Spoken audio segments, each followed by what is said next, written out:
১৯৭১ সালের মুক্তিযুদ্ধে বাংলাদেশ যখন বিজয়ের দ্বার প্রান্তে, ঠিক তার ৫ দিন আগে ১০ ডিসেম্বর পাক হানাদার মুক্ত হয় ময়মনসিংহ। মুক্তি ও মিত্রবাহিনীর তুমুল আক্রমণ ও প্রতিরোধে ৯ ডিসেম্বর রাতে ময়মনসিংহ থেকে পালিয়ে যায় পাক বাহিনী ও তাদের দোসররা। ১০ ডিসেম্বর সকালে উড়ানো হয় লাল সবুজের পতাকা। রুবায়েত বাপির প্রতিবেদন, জানাচ্ছেন আফরিন পপি। ময়মনসিংহ অঞ্চল থেকে হানাদার বাহিনীকে বিতাড়িত করতে ১৯৭১ সালের ৩ ডিসেম্বর ১১ নম্বর সেক্টরের এফজে মুক্তি বাহিনী ও ভারতীয় মিত্র বাহিনীর ১৩ রাজপুত রেজিমেন্ট এবং ৯৫ ব্রিগেডের ৫৭ মাউন্ট ডিভিশন যৌথভাবে যুদ্ধের পরিকল্পনা করে। পরিকল্পনা অনুযায়ী ভারত সীমান্তবর্তী ময়মনসিংহ জেলার হালুয়াঘাট উপজেলা থেকে যুদ্ধ শুরু করে মুক্তি বাহিনী ও ভারতীয় মিত্র বাহিনী। তাদের তুমুল আক্রমণে পরাস্ত হয়ে হানাদার বাহিনী ব্যাপক হত্যাযজ্ঞ চালায় ও বিভিন্ন স্থাপনা ধ্বংস করে।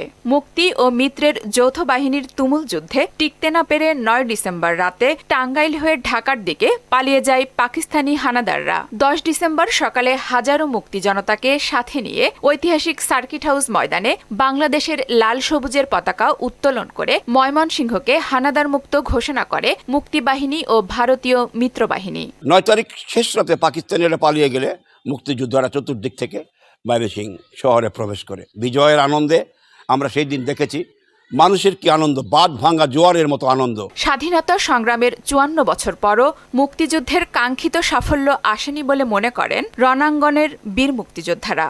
স্বাধীনতা বলতে যে জিনিসটা, এইটার সঠিক মূল্যায়ন পাইলাম না, মানে কোনো বুঝি না। তবে একটা কি খালি মুক্তিযোদ্ধারা সম্মানই দেয়। ময়মনসিংহে মুক্তিযুদ্ধের বিজয় স্তম্ভ অযত্ন অবহেলায় থাকায় ক্ষোভ রয়েছে নতুন প্রজন্মের মধ্যে। ময়মনসিংহের যে মুক্তিযোদ্ধাদের ডিসেম্বরের যে স্তম্ভটা, এটা আসলেই ময়মনসিংহ ব্রিজে যে অবস্থিত, এটার কোনো রক্ষণাবেক্ষণ আমরা প্রতিনিয়ত দেখতে পাই। আমরা চাই যে এটা পরিষ্কার পরিচ্ছন্নতা হয়ে থাকুক, যেভাবে আমরা আসতে পারি। মুক্তিযুদ্ধের মর্যাদা রক্ষায় এ দিবসকে ঘিরে প্রশাসনের পক্ষ থেকে নানা উদ্যোগের কথা জানালেন ময়মনসিংহের জেলা প্রশাসক। ময়মনসিংহ মুক্ত দিবস উপলক্ষে জেলা প্রশাসন কর্তৃক দিনব্যাপী বিভিন্ন কর্মসূচি গ্রহণ করা হয়েছে।